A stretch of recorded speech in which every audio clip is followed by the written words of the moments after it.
स्वतंत्रता। Good evening बच्चों। Good evening ma'am. Good good evening ma'am. Evening ma'am. कल हमने डिसाइड किया था कि ये टेंडेंसी जो मोटी मोटी वो थे लोगों के ग्रुप बन के कि इस विधा में हम काम करेंगे, इस चीज को फॉलो करेंगे, या ये कुछ उनके दर्शन हो जाते थे। इसी तरह के दर्शन स्थापित करके या कुछ विचारधाराएं मिला करके नए नए समूहों का, कलाकार समूहों का भी आधुनिक कला में निर्माण हुआ। और उन समूहों की अपनी एक आइडियोलॉजी होती थी, कुछ आदर्श विचारधाराएं होती थी। उन्हीं विचारधाराओं को वे उस ग्रुप के कलाकार फॉलो करते थे और एक साथ ही वो अपने चित्रों की उसी विचारधारा से प्रेरित होकर प्रदर्शनियां किया करते थे, जिसमें कि सबसे बड़ा ग्रुप रहा है प्रोग्रेसिव आर्टिस्ट ग्रुप का। इसको मैम कुछ बॉम्बे लोग ग्रुप के नाम वेटिंग से में भी हैं, जाना उनका जाता ज्वाइन है। नहीं हो रहा है। हेलो। हाँ मैम, कुछ लोग ज्वाइन कर रहे हैं क्लास, उनका ज्वाइन नहीं हो रहा है, वो वेटिंग में दिखा रहा है, मतलब उसको ज्वाइन नहीं, वो अप्रूवल नहीं मिल रहा सुबह है। में हाँ हो गया, अब हो गया, हो कर गया, देंगे अभी। हो गया, हो गया। हम्म।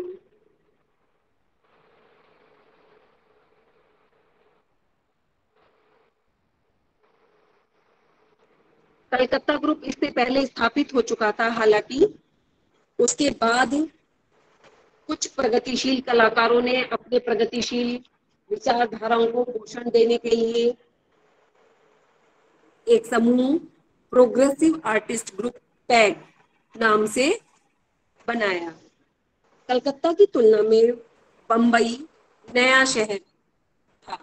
कलकत्ता बहुत प्राचीन शहर है और अंग्रेजों के जमाने में से ही सर्वाधिक विकसित शहर रहा है। किंतु बम्बई का विकास उसके बहुत बाद में प्रारंभ हुआ, लेकिन शीघ्रता से हुआ। 1911 में अंग्रेजों ने भारत की राजधानी कलकत्ता से दिल्ली में स्थानांतरित कर दी थी। उससे पहले कलकत्ता ही भारत की राजधानी हुआ करता था। और 1933-34 में बंगाल में एक अकाल पड़ा था और 1947 में स्वतंत्रता के साथ ही बंगाल का विभाजन भी हो गया था। उसका पूर्वी भाग पाकिस्तान में चला गया था। इसके विपरीत बंबई बंदरगाह के रूप में विकसित होता जा रहा था। वहां से व्यापार की गतिविधियां बढ़ गई थी, इसलिए बंबई को विकसित होने का पर्याप्त अवसर प्राप्त हुआ। और द्वितीय विश्व युद्ध में यहाँ बंदरगाह होने के कारण यातायात वो सप्लाई जो वेपन्स होते थे वो भी आराम से सप्लाई होते रहे और आर्थिक क्रियाकलापों में भी बंदरगाह की वजह से यहाँ व्यापार में अतिशीघ्र उन्नति हुई।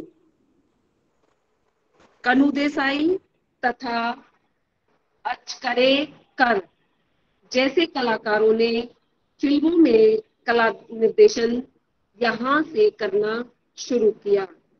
उसी समय बंबई में फिल्म इंडस्ट्री भी अपने विकास की ओर बढ़ चली थी और कलाओं को उन्होंने चहुमुखी विकास की ओर अग्रसर किया। बंबई कला विद्यालय अंग्रेज शिक्षकों की परिपाटी पर ही चल रहा था। प्रारंभ में बंबई कला विद्यालय में कुछ अंग्रेज शिक्षक ही कला की शिक्षा प्रदान किया करते थे। बंबई के जनजीवन की भांति कलाओं पर भी अंतरराष्ट्रीय प्रभाव पड़ा। बंबई में बंदरगाह होने से विदेशों का आवागमन, अंग्रेजों का आवागमन ज्यादा बढ़ गया था, इसलिए शहरीकरण के साथ साथ अंग्रेजी सभ्यता का भी वहां पर बहुत तेजी से प्रचार प्रसार हुआ। बंबई कला विद्यालय केवल वॉश टेक्निक का ही पक्षपाती नहीं था, वॉश टेक्निक भी वहां पर सिखाई जा रही थी, परंतु वह केवल उनके लिए पर्याप्त नहीं थी। वह कला में सार्वभौमिक प्रवृत्तियों को विकसित करना चाहते थे। जो कलाकार बंबई कला विद्यालय में शिक्षा ग्रहण कर रहे थे, 1936 के आसपास वे कला में सार्वभौमिक प्रवृत्तियां और अंतरराष्ट्रीय प्रवृत्तियों को आत्मसात करने में लग गए। यहीं पर 1948 में प्रगतिशील कलाकार दल की स्थापना हुई, क्योंकि कुछ कलाकार नए नई विचारधाराओं को कला के अंतरराष्ट्रीयकरण के पटल पर जोड़कर देखना चाहते थे। उन्हीं कलाकारों ने इसी विचारधारा के साथ बंबई ग्रुप की स्थापना की, जिसे कि प्रोग्रेसिव आर्टिस्ट ग्रुप का नाम भी दिया गया। यद्यपि इस दल ने केवल 2 प्रदर्शनियां ही मुख्य रूप से आयोजित की, फिर भी यह दल आधुनिक कला में अपना एक महत्वपूर्ण स्थान रखता है। और 1952 में इस दल का विघटन भी हो गया। 48 में बना और 52 में टूट गया। तथापि आधुनिक भारतीय चित्रकला में इसकी अपनी एक अमिट छाप है। आरा, रजा, सूजा, हुसैन, गाड़े, बाकरे, रायबा तथा गायतोंडे आदि कलाकार इस दल के मुख्य कलाकार रहे। पश्चिमी कला शैलियों से प्रेरणा लेकर और तेल माध्यमों का प्रयोग करके इन्होंने गुजराती लघु चित्रों का आधार लेकर अपने रूप योजना विकसित की तथा धीरे धीरे राष्ट्रीय कला शैली का विकास किया। इनकी कला में मातिस, पिकासो, गॉगिन तथा पॉल क्ली आदि पश्चिमी आधुनिक कलाकारों और भारत के पारंपरिक नृत्यों व आदिवासी कलाओं के समन्वय की प्रवृत्ति इन कलाकारों की रही है।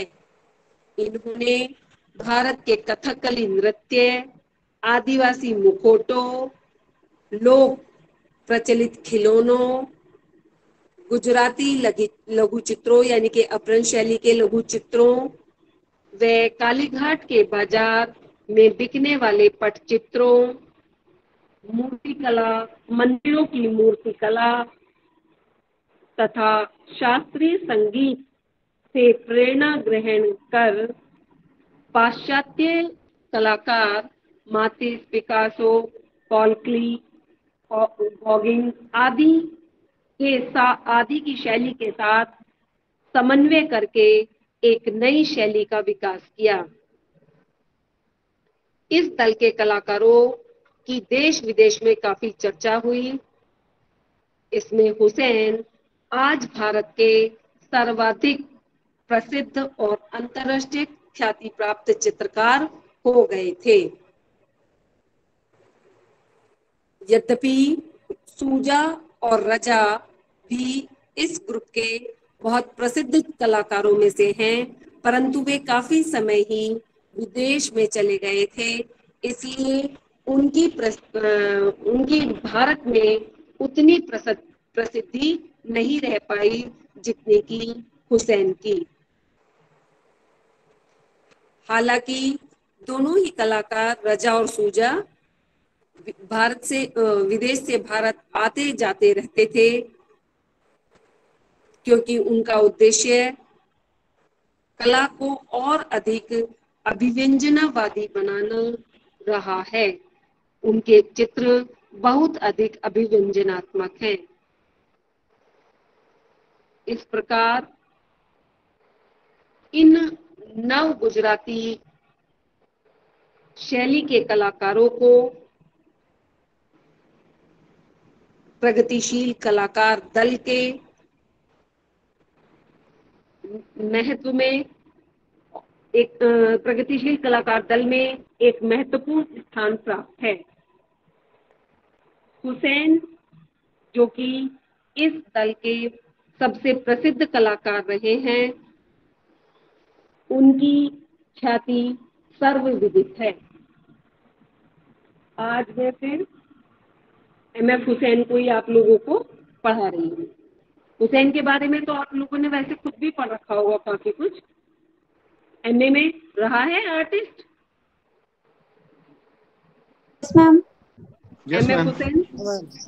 Yes ma'am. Yes ma'am. Raza yes ma'am. Raza भी रहे एमए में पढ़े हैं? Yes ma'am, ma'am. टैग में जितने भी आर्टिस्ट थे सब थे। अच्छा, पैक के सब आर्टिस्ट पढ़े हुए हैं। चलो तो फिर दिल्ली शिल्पी चल पढ़ते हैं। पैक के तो तुम्हारे सारे पढ़े हुए नहीं हैं। मैम, सारे आर्टिस्ट नहीं पढ़े हैं पैग के। पैग में मैम कुछ बाकरे क्लियर और कर दीजिए, कुछ ऐसे आर्टिस्ट हैं। बाकरे, गायतोंडे, इनके बारे ये में नहीं नहीं, थे हैं? इनके बारे में ज्यादा नहीं पता मैम। मतलब ज्यादा सुजा, नहीं पता है। रजा और हुसैन के बारे में हाँ, पता है। ये बड़े आर्टिस्ट थे इसके। और इन्होंने क्योंकि बाद में विश्व पटल पे ज्यादा ख्याति प्राप्त की, तो इसलिए सिलेबस में ज्यादातर इन्हें ही रखा जाता है। चलो गाय तोंडे पढ़ाते हैं। अभी एक मिनट।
वीएस गायतोंडे। गायतोंडे का जन्म महाराष्ट्र के नागपुर शहर में 1924 ईस्वी में हुआ था। नागपुर में कला के लिए अनुकूल परिस्थितियां न मिलने के कारण गायतोंडे मुंबई चले गए और मुंबई में sir J school of art में उन्होंने प्रवेश ले लिया और वहां वे 1948 में कला में डिप्लोमा प्राप्त किया। वहां उन्होंने 1948 में कला में डिप्लोमा प्राप्त किया। बम्बई में काम करते हुए उनकी भेंट प्रगतिशील कलाकार ग्रुप से हुई। उस समय ये क्योंकि 48 की बात है और उसी समय ये ग्रुप बना था, बॉम्बे ग्रुप। उसी समय ये बम्बई में डिप्लोमा प्राप्त कर चुके थे और काम भी कर रहे थे। तो उसी समय इनकी मुलाकात अन्य प्रगतिशील कलाकारों के से हुई और वे भी इस ग्रुप के में शामिल हो गए तथा बाद में उन्होंने भी इस ग्रुप की प्रदर्शनियों में भाग लिया। 1959 से वे निरंतर अपनी प्रदर्शनियां आयोजित करते रहे। उन्होंने कई एकल प्रदर्शनियां इस दौर में लगाई हैं।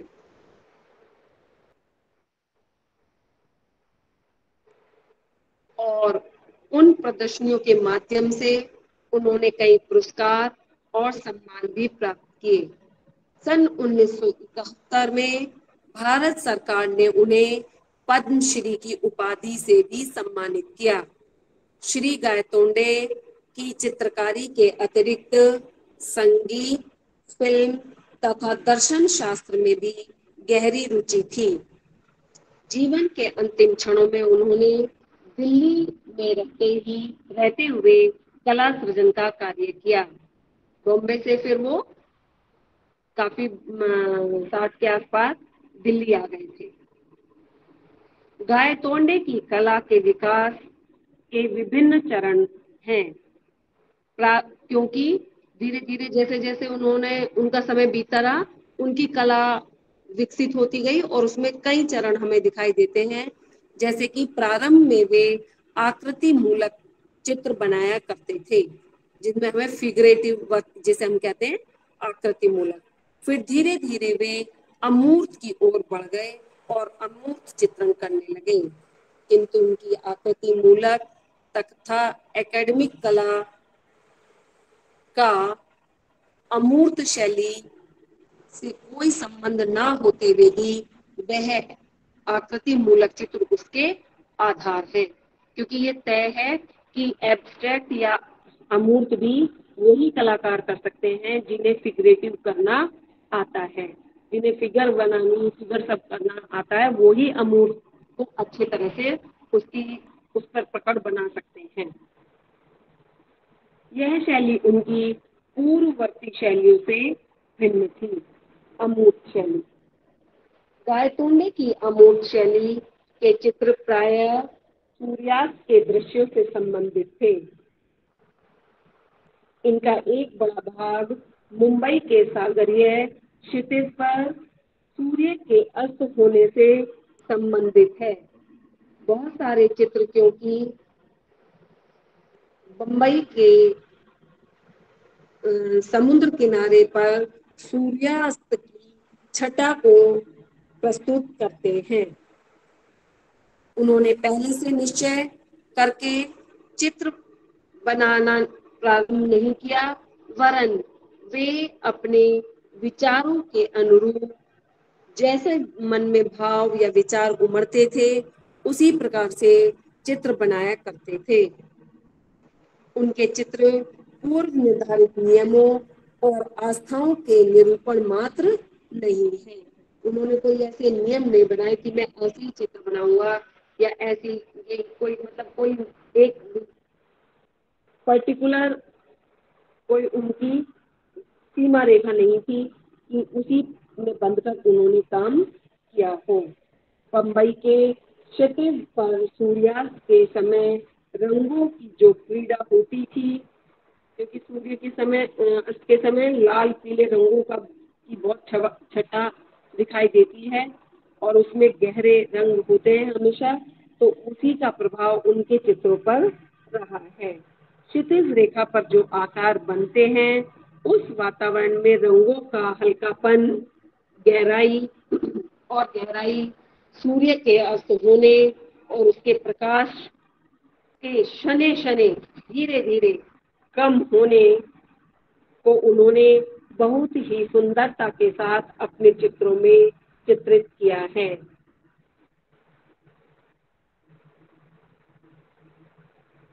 उनके इस प्रकार के चित्र किसी अवसाद को भी प्रस्तुत करते हैं, जिसके कारण आरंभ में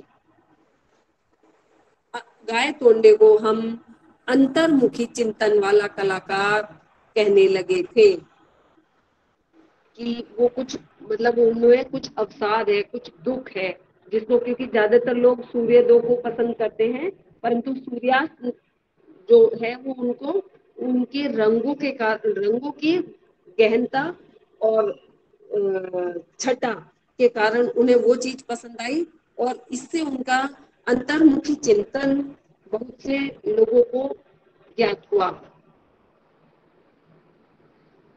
पर यह सब अंकन उनके व्यक्तित्व में इन तत्वों के आत्मसात होने के पश्चात ही हुआ, जब उनके व्यक्तित्व में चिंतन, मनन, दर्शन की भावभूमि जुड़ गई।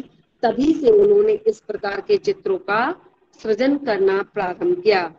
उनके चित्रों के बीचों बीच क्षितिज का आभास देने वाली एक अदृश्य रेखा रहती थी, जिसका स्थान चित्र संयोजन के अनुरूप बदलता रहता था। क्षितिज हमेशा उन्होंने अंकन किया, चाहे वो ऊपर रहा, थोड़ा नीचे या मध्य में, कहीं ना कहीं एक दिखाई देने वाला क्षितिज उनके चित्रों में दिखाई देता है।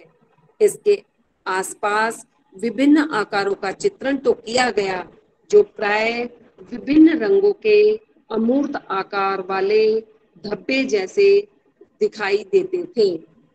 चित्र का संपूर्ण धरातल ऊपर से नीचे तक एक ही रंग के प्रभाव वाला होता है, जो आकाश तथा नीचे जल में पड़ने वाले आकाश के ही प्रतिबिंब का आभास भी देता है। जल में जब छिपते हुए सूर्य का प्रतिबिंब जैसा दिखाई देता है, उसको उन्होंने अमूर्त शैली में चित्रित किया है। यह संपूर्ण धरातल हरे, लाल, नीले, श्वेत, सुनहरे एवं मिश्रित रंगों से चित्रित किया है। अपने चित्रों में अमूर्त शैली का प्रयोग करते हुए भी उन्होंने स्वयं को अमूर्त चित्रकार कहलाना पसंद नहीं किया। एब्स्ट्रैक्ट पेंटर कहलाने पर उन्हें अच्छा नहीं लगता था, क्योंकि वो आकृति मूलक और एकेडमिक कला को ही ज्यादा पसंद करते थे।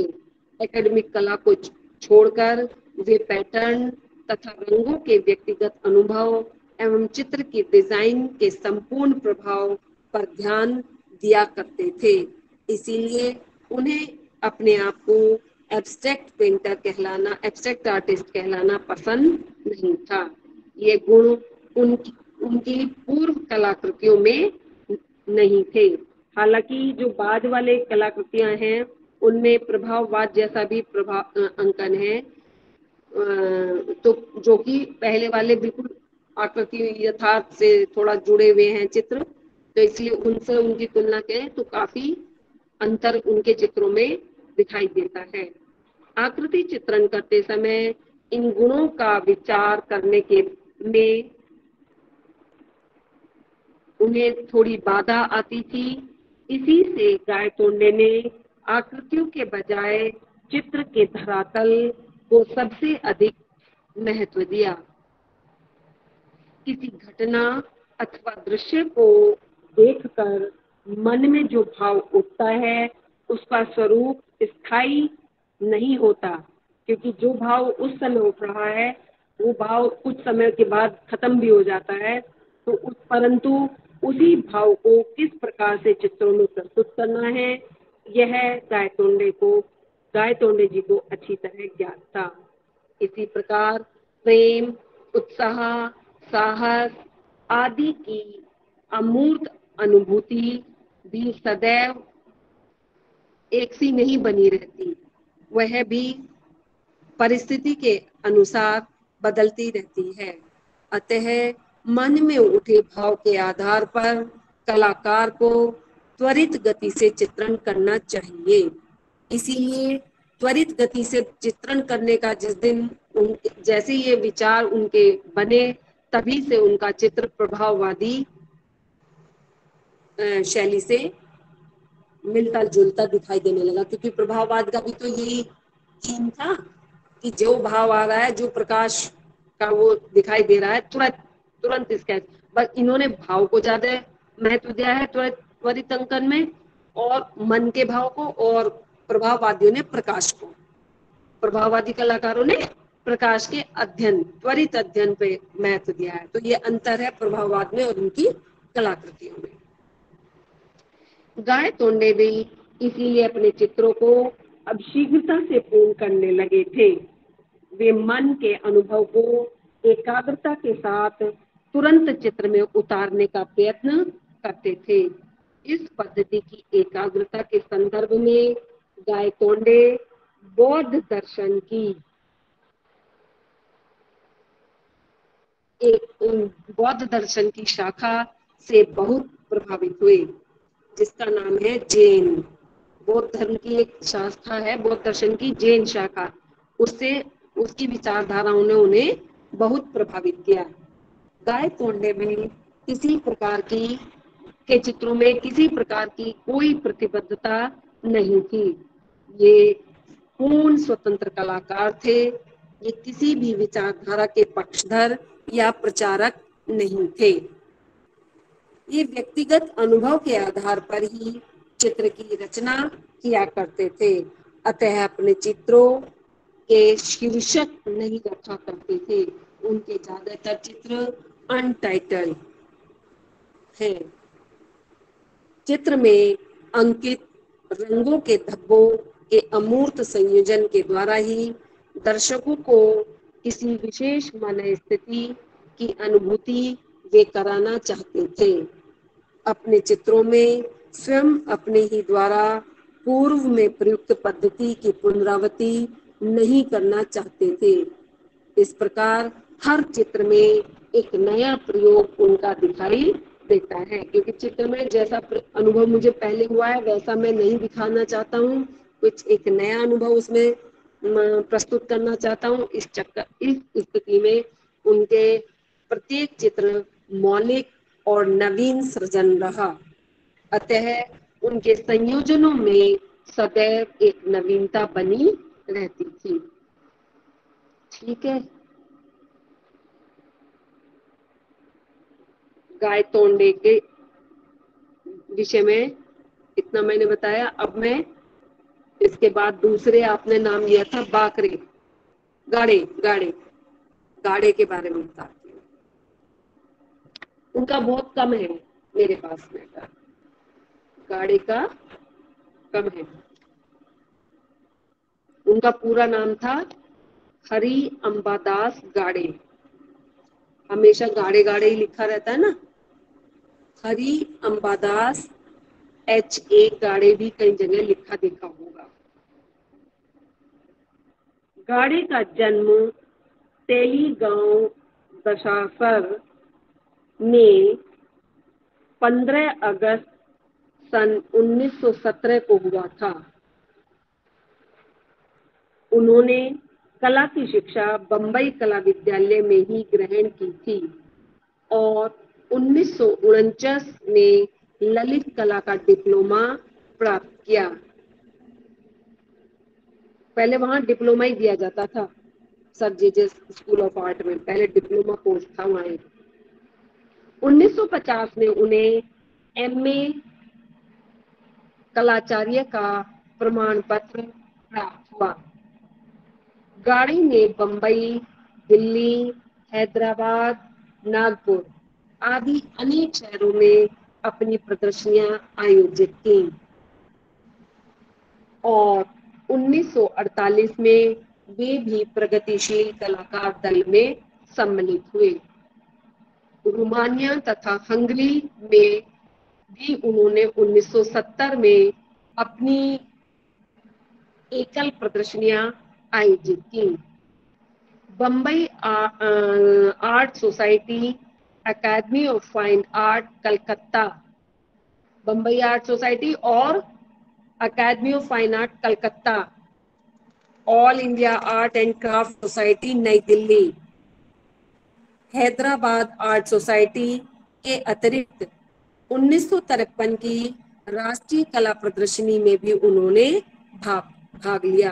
कई जगह की प्रदर्शनियों में भी भाग लिया और राष्ट्रीय कला प्रदर्शनी में। उनके चित्रों की प्रदर्शनी सालो दा माई पेरिस, जैसे एक सालो दा ग्रांड है वही एक सालो दा माई पेरिस में भी आयोजित की हुई है। स्टैनफोर्ड विश्वविद्यालय, वेनिस द्विवार्षिकी, पूर्वी यूरोप में भारतीय कला प्रदर्शनी आदि में भी उन्होंने प्रतिभाग किया है। बॉस्ले, टोक्यो, वेनिस, ऑस्ट्रेलिया तथा साओ पाउलो आदि में भी उनके चित्र प्रदर्शित हो चुके हैं। उन्हें 1956 में बम्बई आर्ट सोसाइटी तथा 1962 में all India fine art and craft society तथा सेगोन प्रणाली के पुरस्कारों द्वारा सम्मानित किया गया। गाड़े 1948 के प्रोग्रेसिव आर्टिस्ट ग्रुप के एक तरह से संस्थापक कलाकार हैं, क्योंकि सर्वप्रथम इस ग्रुप के कोषाध्यक्ष उन्हें ही नियुक्त किया गया था। ग्रुप का जो भी खर्च होता था उसका एक कोष बनाया गया और उस कोष के अध्यक्ष गाड़े थे। वे आकृति मूलक चित्रकार थे, आकृतियों पर आधारित चित्र बनाते थे और उनकी कला में भारतीय जनजीवन का चित्रण देखने को मिलता है।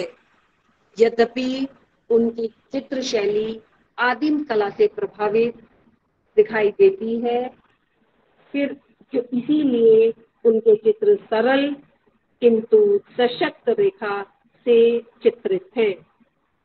सरलीकृत व्यंजनापूर्ण आकृतियां उनके संयोजनों की मुख्य विशेषता रही है।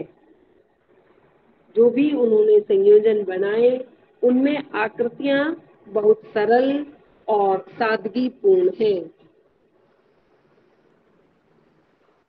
इतना ही है गाड़े के लिए मेरे पास। तो कुछ कुछ कलाकार ऐसे होते हैं जिन्होंने बहुत काम किया अपने जीवन में, तो उनका उतना ही बड़ा बायोडेटा बनता चला जाता है, उतने ही बड़े वो हो जाते, कलाकारी उसमें जुड़ जाते हैं।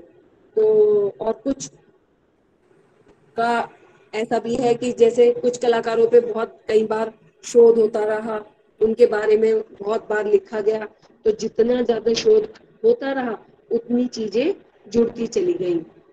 जैसे हुसैन का है, कितनी स्टूडेंट ने, किसी ने उनका कोई फेज लेके, किसी ने उनका सामाजिक पक्ष लेके, किसी ने उनका कलात्मक पक्ष लेके, बहुत मैंने थीसिस देख लिए हैं हुसैन के ऊपर।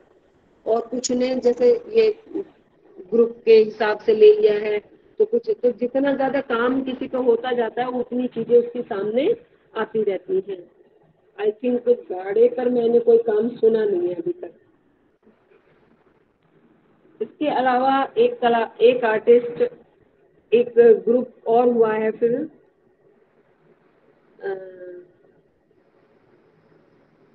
1890 करके 1890, जिसके संस्थापक हैं जगदीश स्वामीनाथन। तो उनके बारे में भी बहुत काम हो चुका है और बहुत ही उन्होंने अपना मतलब वर्क भी बहुत है और अच्छे अच्छे पदों पे भी रहे हैं, स्कॉलरशिप भी कई प्राप्त की है, तो उनका भी काम बहुत हो चुका। तो अब मैं उनको लेती हूँ, जगदीश स्वामीनाथन।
जगदीश स्वामीनाथन, ये नाम आपने काफी सुना होगा। और ये एक ऐसे कलाकार थे जिन्होंने अपने समय की कला और कला चिंतन पर बार बार मूलभूत प्रश्न उठाए और उन प्रश्नों का हल भी इन्होंने स्वयं ही खोजा है। स्वामीनाथन बने बनाए विचारों को अनायास रूप, विधान और विचार प्रक्रिया की सर्वथा अनूठी राहों पर जाने का जोखिम सहज ही उठा लिया करते थे। नए नए प्रयोग चित्रों में करते रहे वो, और उनके पूरा जो कलाकार जीवन है, अगर उसे बहुत निकटता से देखा जाए तो कई चीजें उन्होंने अपने जीवन काल में अपनाई और उनके चित्रों को कम से कम 3 फेज तो हम मान सकते हैं। 3 फेज में उन्होंने चित्रकारी की। पहला जो कार्य था उनका आकृति मूलक रहा, फिर वो बाद में बीच में तंत्रों और तंत्र के प्रतीक और चिन्हों को भी उन्होंने अपनाया है, और तीसरा चरण उनकी कला का रहा जिसमें उन्होंने पहाड़, चिड़िया आदि को चित्रित किया। इस स्वामी जगदीश नाथन बहुआयामी प्रतिभा वाले व्यक्तित्व रखने वाले चित्रकार थे। उन्होंने न केवल चित्रण कार्य किया वरन हिंदी की कविताएं भी बहुत लिखा करते थे, और हिंदी में जो कविताएं लिखते थे वो उनके कला चिंतन को दर्शाती हैं। उनकी कुछ कविताएं के टाइटल में बता रही हूँ। पुराना रिश्ता, दूसरा पहाड़, जलता दरिया, कौन मरा, गांव का झल्ला, मन चला पेड़ आदि। ये सभी कविताएं ललित कला अकादमी की एक पुस्तक में प्रकाशित की गई है। पुस्तक है वो आयताकार सी किताब है, उसमें उनकी सारी कविताएं हैं और साथ में उनके कुछ थोड़े से रेखा चित्र भी प्रकाशित है उस पुस्तक में। 21 जून 1928 को शिमला स्थित एक तमिल परिवार में इनका जन्म हुआ था। इनके पिता उच्च सरकारी अधिकारी थे। बचपन से ही स्वामी बहुत चतुर और जिद्दी थे। मैट्रिक पास करने के बाद प्री मेडिकल कोर्स में इनका प्रवेश हुआ, किंतु वहां इनका मन नहीं लगा मेडिकल की पढ़ाई में। शीघ्र ही इन्होंने 1943 में घर और विद्यालय दोनों को छोड़कर कलकत्ता चले गए। वहां वे ब्लैक में सिनेमा के टिकट बेचा करते थे तथा फुटपाथ पर सिले हुए अंडरवियर बेचने लगे अपनी जीविका चलाने के लिए।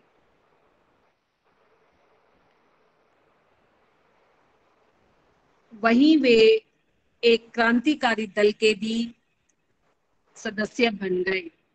उन्होंने समाजवादी साहित्य तथा विचारधारा का गंभीरता से अनुशीलन किया। 1.5 वर्ष के पश्चात वे दिल्ली लौट आए और कांग्रेस समाजवादी दल के सदस्य बन गए। वहीं उन्होंने मजदूर आवाज नामक पत्रिका का संपादन किया। वे दल के विद्वान प्रवक्ता भी बन गए। जैसे हर राजनीतिक दल का एक प्रवक्ता होता है, तो वहीं वे कांग्रेस समाजवादी दल के प्रवक्ता बन गए। 1947 में स्वामी पार्टी में मतभेद होने के पर जयप्रकाश नारायण के समर्थक बनकर अरुणा आसिफ अली आदि उग्रवादियों के अनुयायी हो गए। फिर उन्होंने पार्टी से भी मोह भंग हो गया इनका। उनके ऊपर साम्यवादी होने का आरोप लगाया गया। तब वे समाजवादी दल छोड़कर साम्यवादी दल के सदस्य बन गए। वे सक्रिय रूप से सामाजिक कार्यों में भाग लेने लगे।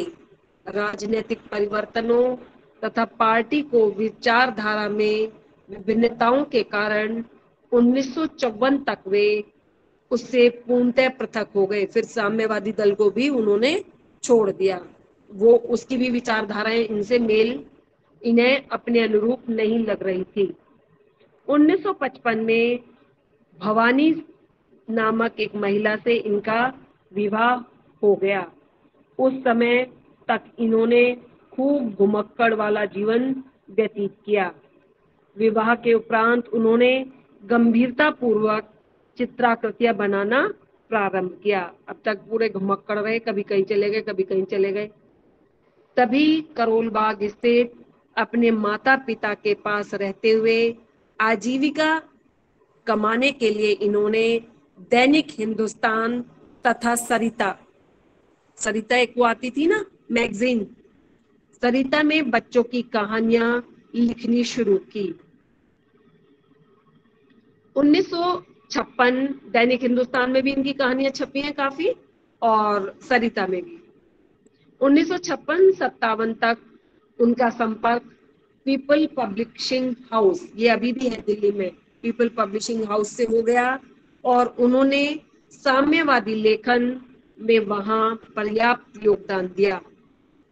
मार्क्सवाद के प्रति अपना मोह भंग होने के बाद श्री स्वामीनाथन ने स्वयं को चित्रकला की ओर उन्मुख किया और कुछ समय उन्होंने दिल्ली पॉलिटेक्निक के चित्रकला विभाग में अध्ययन भी किया। 1958 में ललित कला अकादमी की छात्रवृत्ति उन्हें प्राप्त हुई और उस छात्रवृत्ति से वे चित्रकला का अध्ययन करने के लिए वारसा, पोलैंड में है ये जगह, वारसा पोलैंड चले गए। उन्हें समकालीन कला में परंपरागत देव प्रतिमाओं के महत्व विषय पर शोध कार्य किया। बाद में इन्होंने जो शोध किया है उसका विषय है समकालीन कला में परंपरागत देव प्रतिमाओं का महत्व। और इस शोध कार्य के लिए उन्हें जवाहरलाल नेहरू फेलोशिप 1968 से 70 तक प्रदान की गई। उस फेलोशिप में इन्होंने अपने रिसर्च किया है। 1962 में अपनी कला के लिए श्री स्वामीनाथन ने एक मंच तैयार किया और ग्रुप 1890 की स्थापना की। इस ग्रुप के यही संस्थापक थे। और 1970 में स्वामी ने ललित कला अकादमी के गठन और कार्यों का विरोध करना प्रारंभ किया और आर्टिस्ट प्रोटेस्ट मूवमेंट चलाया। उस आर्टिस्ट प्रोटेस्ट मूवमेंट के वे सचिव थे, और भी लोग थे इस मूवमेंट में, परंतु सचिव ये स्वामीनाथन थे इस मूवमेंट के। इनकी संस्तुतियों को सरकार ने ललित कला अकादमी के संबंध में व्यापक रूप से स्वीकार किया। जो जब इन्होंने मूवमेंट चलाया तो फिर कि ये जो वहाँ गतिविधियां चलती थी ललित कला अकादमियों में उसके खिलाफ थे कि इस तरह नहीं, ऐसे होनी चाहिए। तो जो इन्होंने संस्तुति की उनको वहाँ माना गया, स्वीकार किया गया। एवं स्वामीनाथन कलाकारों की ओर से ललित कला अकादमी की सामान्य परिषद के लिए भी चुने गए। फिर ये कई सालों तक वहां की परिषद में रहे। 1966 में सुविख्यात मैक्सिकन कवि ऑक्टेविया पाज के सहयोग से कांट्रा कला पत्रिका का इन्होंने संपादन किया। फिर कांट्रा कला पत्रिका है एक मैगजीन जो मैक्सिकन कवि की कविताएं भी उसमें छपती हैं, ऑक्टेविया पाज की, तो उसके संपादक रहे। वे लिंक पत्रिका के संपादकों में भी रहे। बाद में एक दूसरी पत्रिका के संपादन किया इन्होंने। 1969 में वे ब्राजील में आयोजित साओ पालो द्विवार्षिकी की अंतरराष्ट्रीय जूरी ललित कला अकादमी की सामान्य सभा तथा इसी संस्था की कार्यकारिणी समिति के सदस्य रहे। वे भारतीय कला जगत के एक जुझारू समुद्री काक कहे जा सकते हैं। मतलब जूझते रहे सारी जिंदगी, बहुत इन्होंने मेहनत की और राष्ट्रीय कला एकेडमी के पुनर्गठन के लिए इन्होंने संघर्ष किया। अंग्रेजों के साथ वे अनुकरणात्मक, आधुनिक और परंपरावाद दोनों ही तरह के आंदोलनों के खतरों से बचकर भारतीय कला आंदोलन को बचाने में प्रयासरत रहे। उन्हें मतलब कि अंग्रेजी सभ्यता का अनुकरण और अंग्रेजी शिक्षा, कला शिक्षा का अनुकरण कला में ना हो और भारतीय कला का अपना एक आंदोलन बना रहे, इसके लिए वे सदैव प्रयासरत रहे। धीरे धीरे उन्हें सफलता भी मिली और उनका भारतीय कला की गतिविधियों में महत्वपूर्ण सहयोग माना जाने लगा।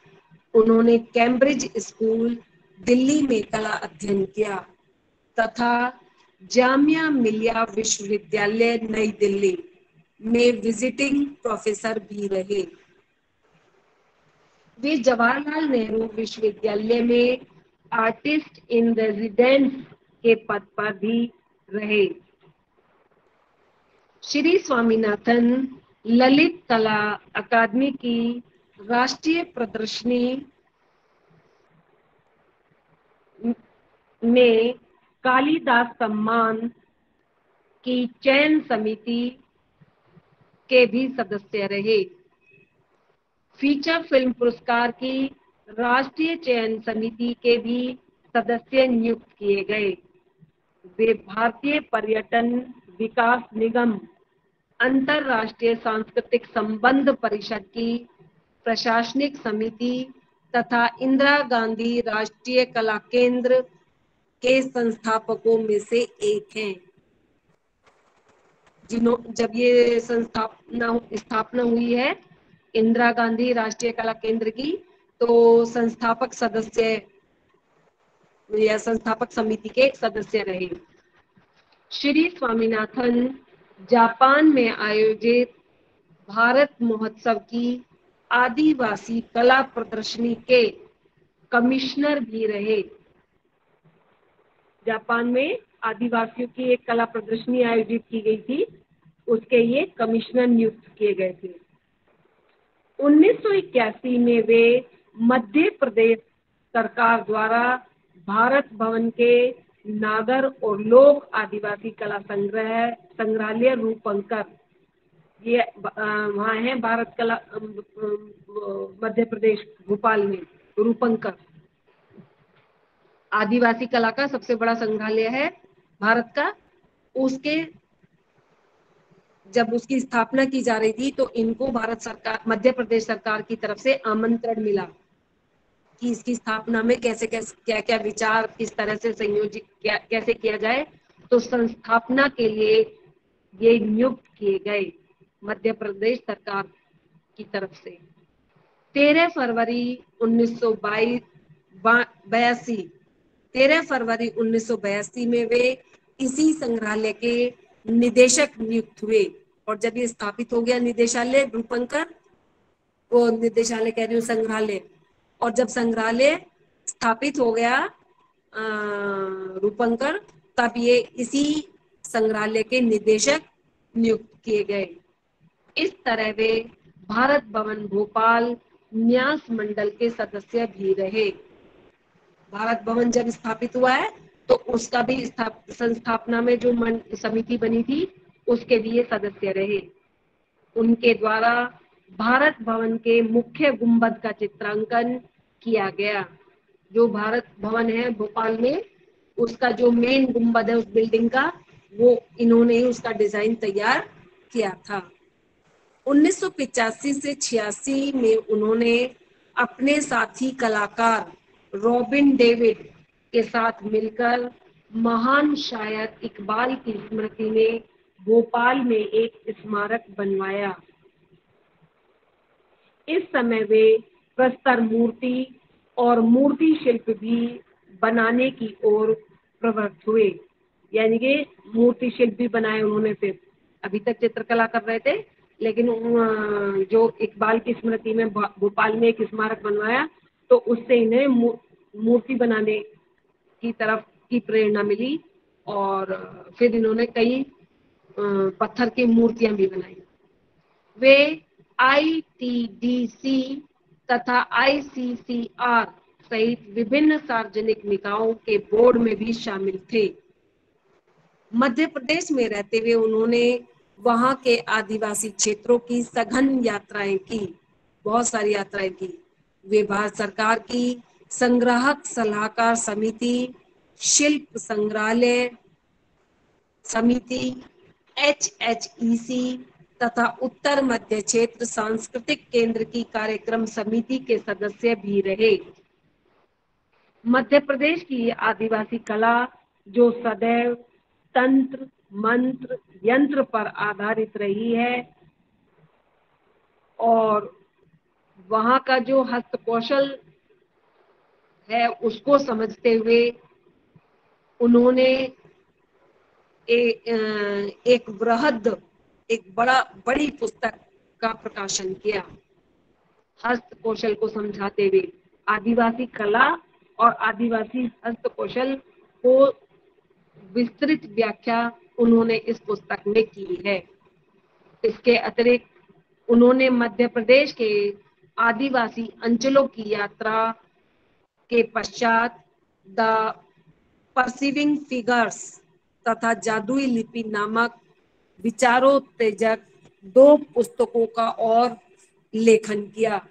उनकी ये 2 पुस्तकें हैं, एक का नाम है जादुई लिपि और दूसरी का नाम है the perceiving figures. Shri Swaminathan ने 35 से भी अधिक चर्चित एकल प्रदर्शनियां आयोजित की, और उन्होंने कई महत्वपूर्ण राष्ट्रीय व अंतरराष्ट्रीय प्रदर्शनियों में प्रतिभाग भी किया। उनके चित्रों की अंतिम प्रदर्शनी उनकी मृत्यु से पूर्व 1993 में बड़ौदा कला दीर्घा नई दिल्ली में बढ़ेरा कला दीर्घा नई दिल्ली में आयोजित की गई थी। इस प्रदर्शनी के बाद अप्रैल 1994 में उनका निधन हो गया। मरणोपरांत मध्य प्रदेश सरकार ने उन्हें कालिदास सम्मान से पुरस्कृत किया, और 1995 में भारत भवन में एक विशाल प्रदर्शनी स्वामीनाथन की कलाकृतियों की आयोजित की गई। उनके मरने के उपरांत उनकी बहुत महत्वपूर्ण चित्रों को इस प्रदर्शनी में प्रकाशित किया गया। भारत तथा विदेशों में भी उनकी कृतियों की अनेक निजी और सार्वजनिक संग्रहालयों में संग्रहण किया गया है। जो उनकी कलाकृतियां हैं, कुछ निजी लोगों के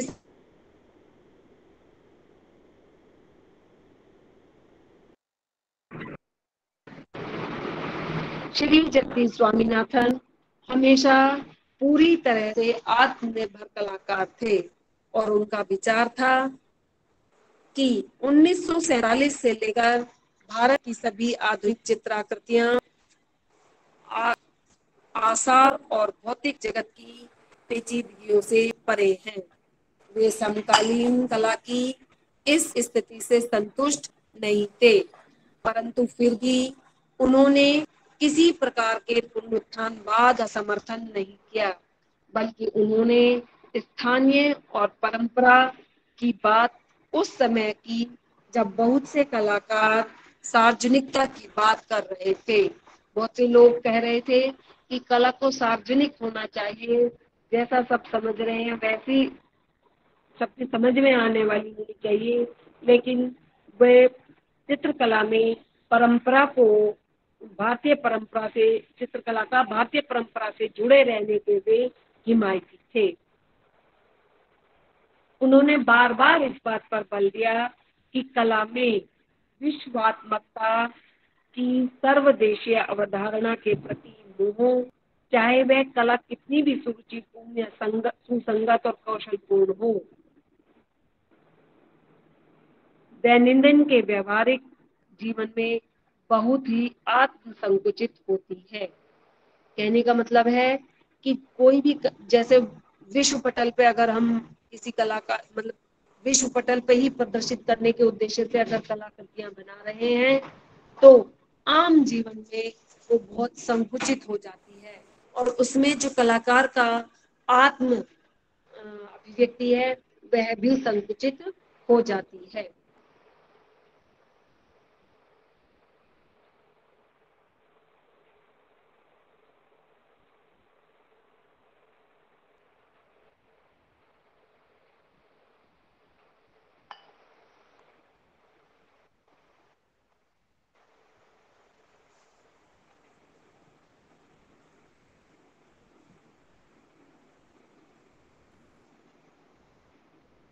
इसके अतिरिक्त पश्चिमी कला से वे नफरत करते थे। उन्होंने कहा था, पश्चिम का दृष्टिकोण कभी भी भारतीयों का दृष्टिकोण नहीं हो सकेगा और ना ही हो सकता है, क्योंकि हम भौतिकवादी नहीं हैं। हमारा चिंतन सदैव दर्शन पर आधारित रहा है। हम जीवन और जगत का अध्ययन हमेशा आध्यात्मिक स्तर पर करते रहे हैं। इसलिए उन्होंने भारतीय परंपरागत तंत्र को अपनी कलाकृतियों का आधार बनाया और परंपरा का निर्वहन करने के लिए उन्होंने व्यक्तिक अभिव्यंजना के लिए तंत्र की परंपरागत चित्राकृतियों से प्रेरणा ग्रहण की। राजनीति और संस्कृति के क्षेत्र में उनकी विशेष रुचि थी। लोकतंत्र में कला के विषय पर अपने विचार व्यक्त करते हुए उन्होंने कहा था कि लोकतंत्र का वास्तविक अर्थ है बहुमत के साथ अल्पमत की रक्षा। विशिष्ट अल्पमत की विशिष्टता को बिना शर्त स्वीकार करके लोकतंत्र में रचनात्मक संभावनाओं का विकास किया जा सकता है। लोकतांत्रिक समाज में यदि वह वास्तविक अर्थ में लोकतंत्र है तो सृजन कर्मियों को राजनीतिक अथवा धार्मिक दबाव में काम नहीं करना पड़ता। यदि सही में लोकतंत्र है तो जो लोग रचना से जुड़े हैं, जो सृजन करते हैं, चाहे वो कवि हैं, चाहे वो मूर्तिकार हैं, चाहे चित्रकार हैं, जो भी लोग हैं, उन्हें किसी भी धार्मिक या राजनीतिक दबाव में काम नहीं करना पड़ता लोकतंत्र में, ऐसी उनकी धारणा थी। और कला की संभावनाएं उस समय असीमित हो जाती हैं, यानी कि सही मायनों में लोकतंत्र होने पर कला की सीमाएं संभावनाएं असीमित हो जाती हैं। इससे सिद्ध होता है कि स्वामी जी एक सोचते हुए कलाकार थे। उनकी तस्वीरें भी सोचती हुई दिखाई देती हैं। स्वयं स्वामी जी सीधे सरल तरीके से नहीं सोचते थे, वरन उनकी सोच छलांगे मारती थी। वह एक ऐसा कलाकार थे जिसने अपनी सोच को अपनी तस्वीरों में घोल मोल दिया। उदाहरणार्थ उनके बाद के पहाड़ वाली सीरीज के चित्र बहुत ही प्रसिद्ध हैं। स्वामी जी की वृहत कला यात्रा में उनका कार्य 3 चरणों से होकर गुजरता है। जो मैंने शुरू में भी बताया कि 3 फेज रहे उनकी कला के। 3 स्वामी नंबर 1 पहला दौर या पहला पक्ष उनकी कला का 1959 के लगभग आरंभ हुआ, जिसमें उनकी नवतांत्रिक कला को आधार प्रदान किया। वो पहला फेज था जो अगले फेज को आधार देके चला गया। तब स्वामी जी प्रागैतिहासिक कला की बिंब योजनाओं तथा आदिम सभ्यता के प्रतीकों और चिन्हों से को अपनी चित्राकृतियों में प्रयोग किया करते थे। सबसे पहले उन्होंने प्रागैतिहासिक कला के रेखा चित्रों से प्रेरणा ग्रहण करके चित्र सृजित किए। उसके पश्चात वे जादुई और तांत्रिक कला के प्रभावों पर विचार करने लगे, उनका अध्ययन करने लगे और उन्हीं प्रतीकों और चिन्हों को फिर उन्होंने अपनी कला में स्थान दिया। ये संभवतः आदिवासी संस्कृति से जब से वे जुड़े तभी उन्होंने उनका ध्यान तंत्र की प्रतीकों और चिन्हों की ओर गया, क्योंकि आदिवासी लोग तांत्रिक टोने टोटके और तांत्रिक कर्म कांडों में काफी लिप्त रहते हैं। तो वहां से उन्हें वो चीज स्ट्राइक की और उन्होंने उसको अपनी कला में उतारा। फिर उनकी उसके बाद उनका परिंदे और पहाड़ वाला पक्ष आता है, जिसमें पहाड़ को दुत्कारता हुआ परिंदा, परिंदे को पुचकारता हुआ पहाड़ दिखाई देता है। दूर प्रतिबिंबित किसी आकाशीय पिंड पर परिंदे की परछाई, एक चित्र में सीढ़ियों के ऊपर घना पेड़ और पहाड़ से पीछा छुड़ाता हुआ परिंदा जो धुंधला व उल्टा चित्रित है। सीढ़ियां व सीढ़ियों के ऊपर खड़ा हरा भरा पेड़, एक विभाजन रेखा, दो भागों में विभाजित मानव भौतिक व आध्यात्मिक दोनों सत्ताओं का प्रस्तुतिकरण हो। इस प्रकार इस चरण में स्वामी जी ने प्रकृति से प्रतीकों का चयन करके आड़े तिरछे, कोमल, पारदर्शी तथा विशाल आकार के पर्वतों का चित्रण किया। उन्हें गुरुत्वाकर्षण से मुक्त होकर आकाश में बड़े सहज भाव से विचरण करते हुए दिखाया गया। पहाड़ नीचे ही रहते हैं और इतना भारी होता है कि गुरुत्वाकर्षण के कारण ऊपर उठ भी नहीं सकता, लेकिन कई बार उनका पहाड़ आसमान से लटका हुआ है, ऊपर उठ गया है जैसे कि।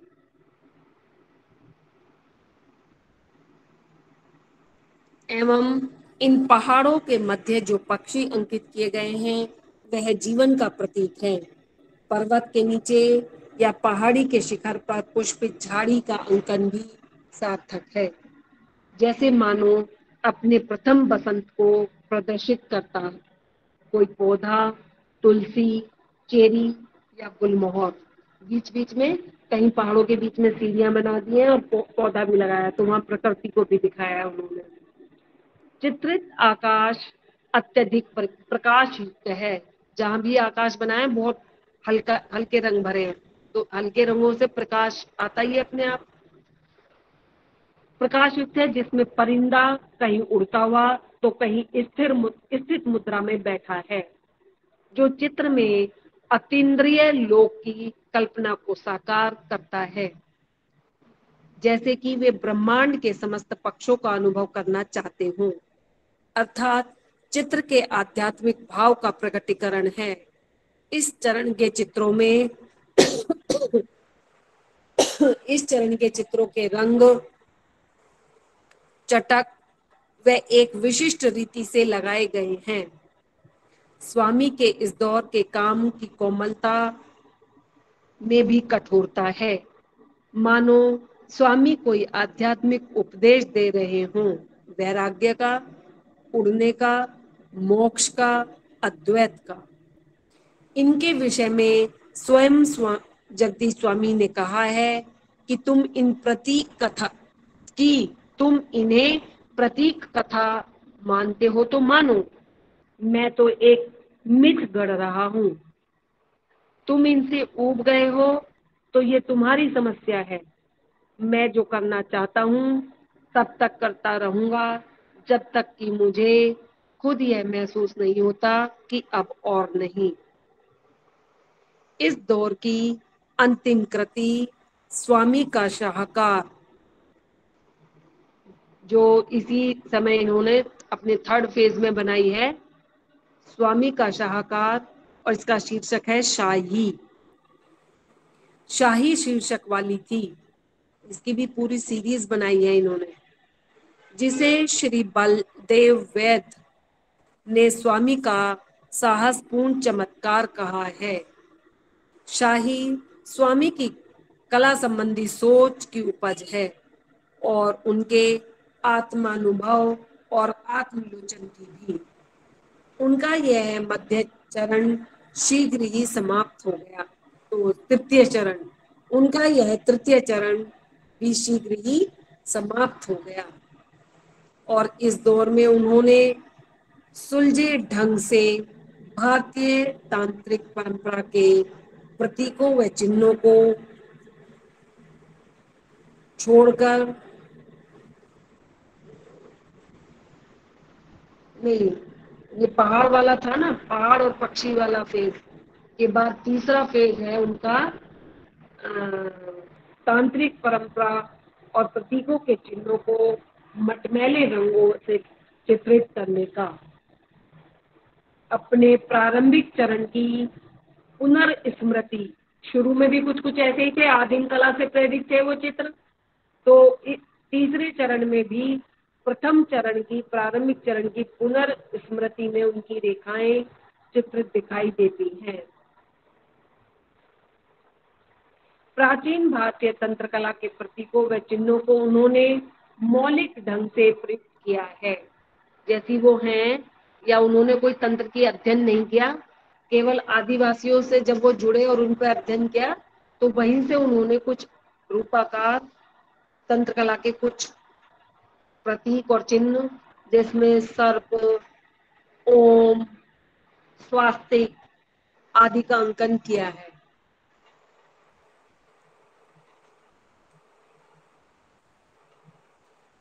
इससे पहले इन्होंने कुछ चित्र ज्यामितीय आधार पर चित्रित किए और उन चित्रों को इन्होंने अंतरिक्ष की रंग ज्यामिति कहा है।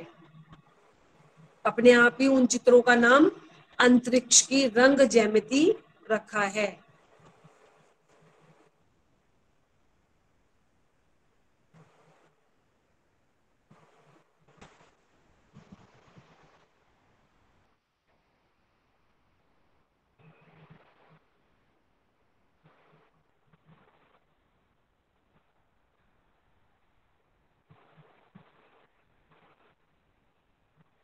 इस प्रकार समकालीन भारतीय कला दृश्य में पश्चिमी कला को एक गतिरोध मानने वाले स्वामी जी, उनका कहना था कि ये तो एक गतिरोध है, नहीं तो बहुत गतिशील है भारतीय कला, और इसमें एक गतिरोध है पश्चिमी कला। तो पश्चिमी कला को एक गतिरोध मानने वाले स्वामी जी ने इस गतिरोध का निदान तांत्रिक परंपरा पर आधारित चित्रण करके खोज लिया, और ताकि पाश्चात्यवादों से वे पृथक रह सके और नवीन सृजनशील भारतीय अस्मिता को बल प्रदान कर सके। अनुकृति से बचने के लिए वह तंत्र को साहित्यिक रूप में स्वीकार नहीं करते थे, यानी कि जैसे पुरानी पेंटिंग है कि उन्हीं की अनुकृति कर दें, ऐसे वो नहीं मानते थे।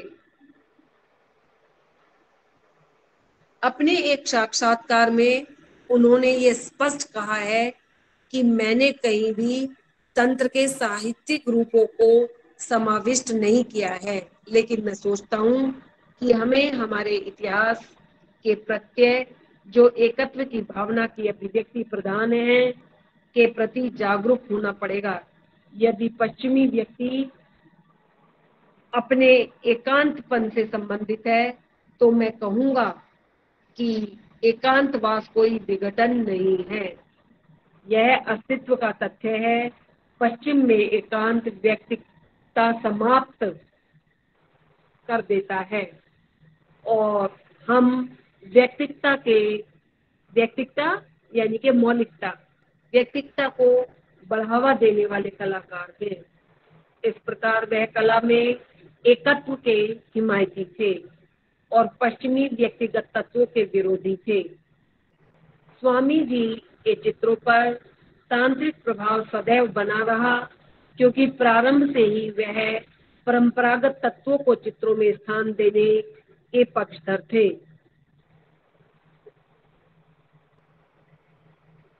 उनके प्रसिद्ध चित्रों में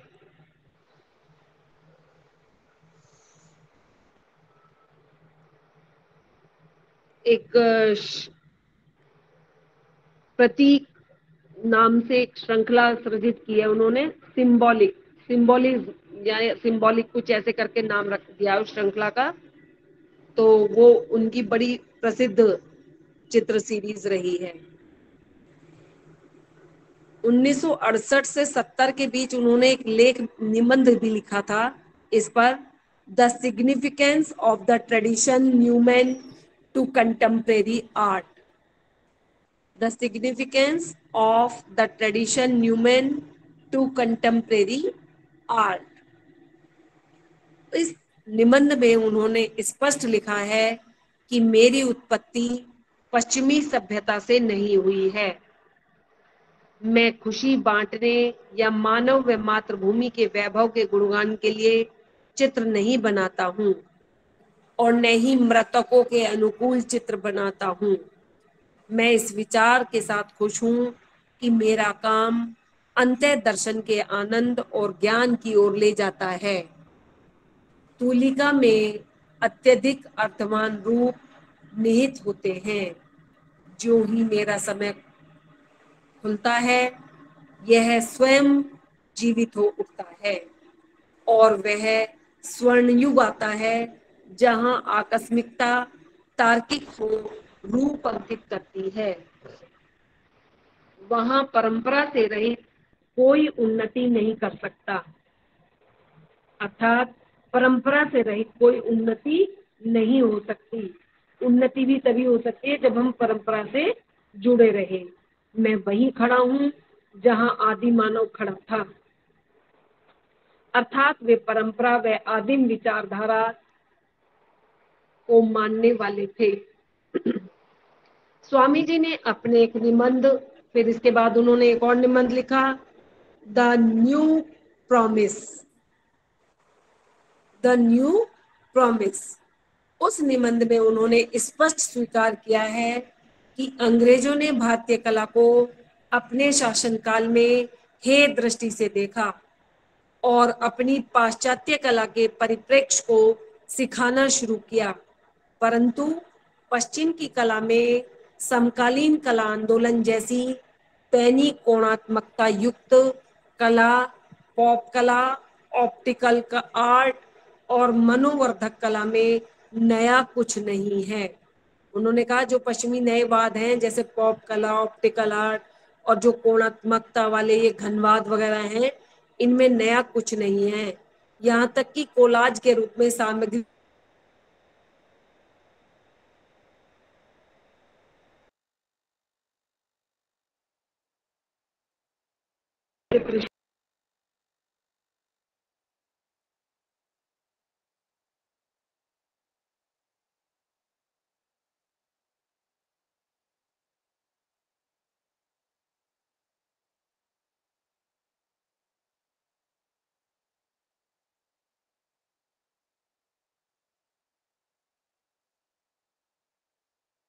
अरे फोन आने से कट बीच में एग्जिट हो गई मैं। चलो,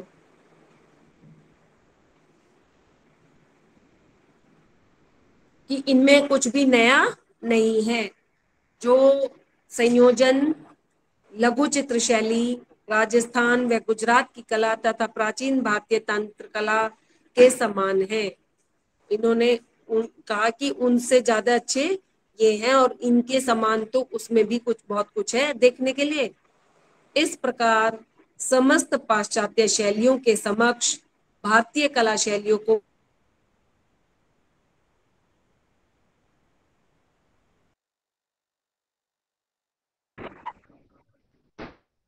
आंदोलनों को भी वह नहीं स्वीकारते थे, क्योंकि उनका मानना था कि वे पूर्णतः हमारी कला के उद्देश्यों को नष्ट कर रहे हैं। स्वामी जी के चित्रों में तंत्रकला व आदिम कला के सहारे ही एक विशेष खोज निरंतर चलती रही। वे कभी अपने हाथों से रास्ता टटोलते हैं और हाथों की छाप चित्र फलक पर छूट जाती है, क्योंकि उन्होंने कई चित्रों में हाथों के छापों से भी चित्र बनाए हैं। कभी नाखूनों की लकीरों से उसे टटोलती हैं, टेक्सचर दिया है बहुत बारीक बारीक रेखाओं का, और उनकी खरोंचे कैनवास पर उभर आती हैं। जैसे उनके कई शीर्षकहीन चित्र, बहुत सारे चित्र उन्होंने अनटाइटल लिख दिया उनका नाम, उसकी एक सीरीज है। उसमें हम देखते हैं कि आदिम तथा तांत्रिक ज्यामितीय आकार अपनी अबूझ सांकेतिकता को खोजने में लगे हैं। ये सारे निशान उनकी चित्र सतह को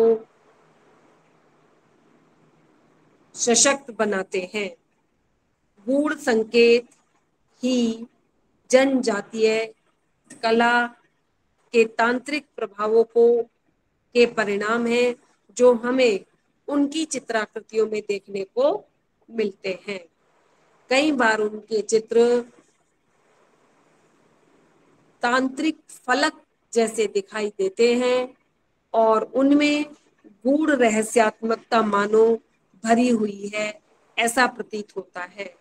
इस प्रकार जगदीश स्वामीनाथन ने अपना बाद का यायावरी और घुमक्कड़ जीवन के बाद जो जीवन कला को समर्पित किया, तो वह इस प्रकार समर्पित किया कि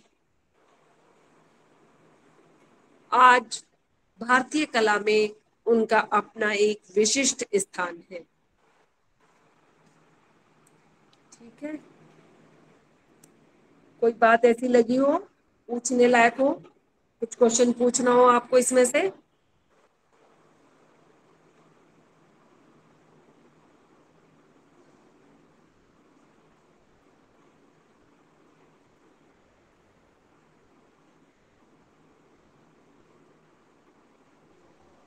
नहीं मैम, थैंक यू मैम। ठीक है, तो मैं एग्जिट कर रही हूँ, class is over. Yes ma'am.